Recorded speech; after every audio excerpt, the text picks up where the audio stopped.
بسم الله الرحمن الرحيم.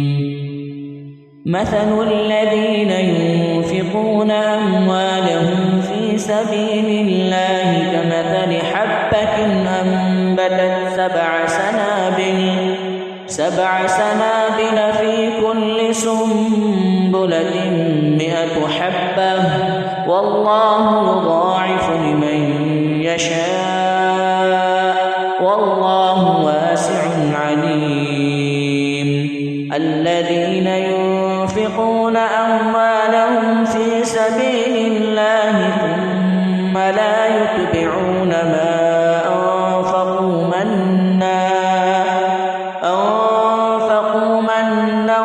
ولا أذى لهم أجرهم عند ربهم ولا خوف عليهم ولا هم يحزنون.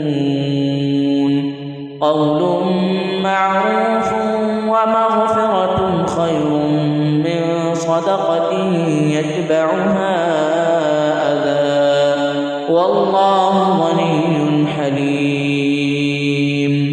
يا أيها الذين آمنوا لا تبطلوا صدقاتكم بالمن والأذى كالذي ينفق ماله رئاء الناس ولا يؤمن بالله واليوم الآخر فمثله كمثل صفوان عليه تراب فأصابه وابل فتركه صلدا لا يقدرون على شيء مما كسبوا والله لا يهدي القوم الكافرين.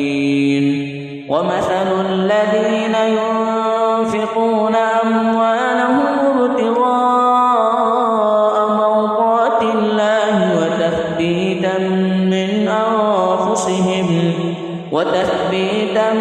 من أنفسهم كمثل جنة بربوة أصابها وابل فآتت أكلها ضعفين فإن لم يصبها وابل فطل والله بما تعملون بصير.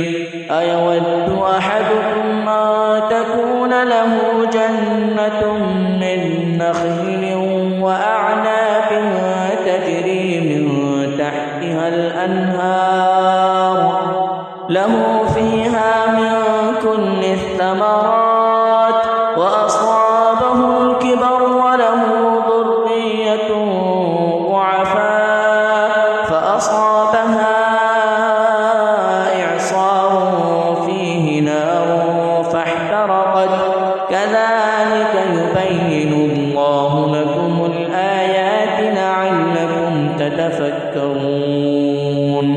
يا أيها الذين آمنوا أنفقوا من طيبات ما كسبتم وممما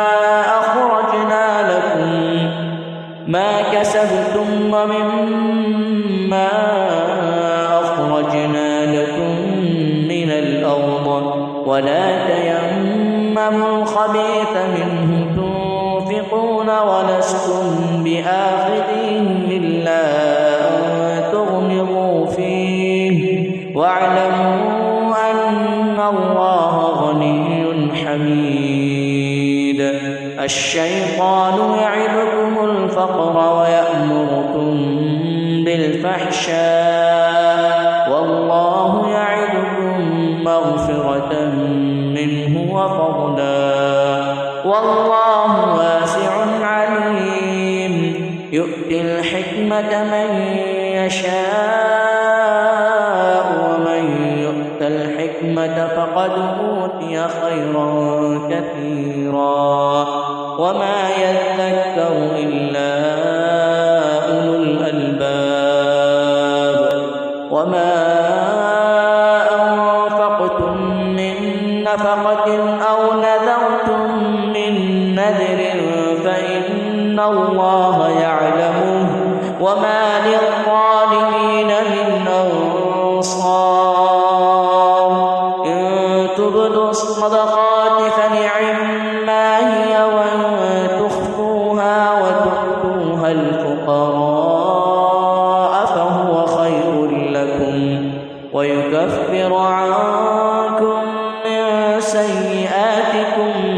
والله بما تعملون خبير.